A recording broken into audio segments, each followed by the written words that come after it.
Francis മാർപ്പാപ്പ കാലം ചെയ്തു. ആഗോള കത്തോലിക്ക സഭയുടെ പരമാധ്യക്ഷനായ ഫ്രാൻസിസ് മാർപ്പാപ്പയുടെ അന്ത്യം 88-ാം വയസ്സിലാണ്.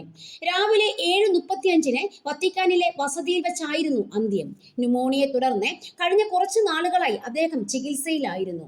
അർജന്റീനയിലെ ബ്യൂണസ് ഐറീസിൽ 1936 ഡിസംബർ 17 ഹോർഗെ മരിയോ ബെർഗോളി എന്ന ഫ്രാൻസിസ് മാർപ്പാപ്പയുടെ ജനനം.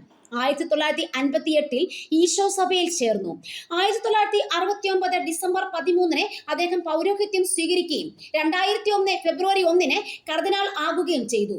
അർജന്റീനയിലെ ബ്യൂണസ് ഐറീസ് ആർച്ച് ബിഷപ്പായിരുന്ന അദ്ദേഹം 2013 മാർച്ച് 13 മാർപ്പാപ്പയായി തിരഞ്ഞെടുക്കപ്പെട്ടത്. ബെനഡിക്ട് 16 മാർപ്പാപ്പയ്ക്ക് ശേഷം വന്ന കത്തോലിക്ക സഭയുടെ 266 മാർപ്പാപ്പയായിരുന്നു ഫ്രാൻസിസ് മാർപ്പാപ്പ. ഈശോ സഭയിൽ നിന്നും ലാറ്റിൻ അമേരിക്കൻ രാജ്യങ്ങളിൽ നിന്നുമുള്ള ആദ്യത്തെ മാർപ്പാപ്പയായിരുന്നു അദ്ദേഹം. ഏതൊരു കാര്യത്തിലും അദ്ദേഹത്തിന്റെ നിലപാടുകൾക്കായി ലോകം കാതോർത്തിരുന്നു. ഭീകരത, അഭയാർത്ഥി പ്രശ്നം, ആഗോള താപനം, ബാലപീഡനം തുടങ്ങി എല്ലാ വിഷയങ്ങളിലും അദ്ദേഹം അതിശക്തമായ നിലപാടെടുത്തിരുന്നു. ലൈംഗിക കുറ്റകൃത്യങ്ങളിൽ ഉൾപ്പെട്ട വൈദികർക്കും മെത്രാന്മാർക്കുമെതിരെ അച്ചടക്ക നടപടിയെടുത്തു. സഭയുടെ ഭരണതലത്തിൽ വനിതകൾക്ക് കൂടുതൽ പ്രാതിനിധ്യം നൽകാൻ അദ്ദേഹം എന്നും മുൻകൈ എടുത്തിരുന്നു. അതിനൊപ്പം തന്നെ ഭിന്ന ലൈംഗിക വിഭാഗങ്ങളുടെ അവകാശങ്ങൾ അംഗീകരിക്കുന്നതിനും ഫ്രാൻസിസ് മാർപ്പാപ്പ മുൻകൈ എടുത്തു.